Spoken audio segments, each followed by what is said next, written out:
Hello everyone, in today's quick tutorial, I'll show you how to create a Gray account step by step.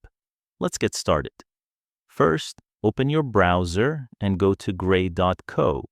Click the Get Started button on the home page.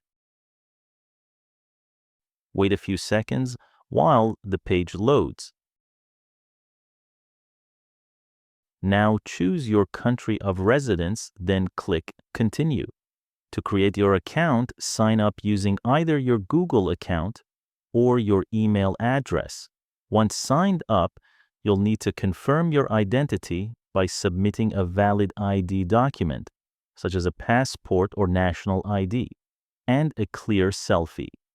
Follow the on-screen steps to complete the verification. Once your identity is confirmed, your Gray account will be fully active and ready to use. If you found this video helpful, don't forget to like and subscribe. Thanks for watching.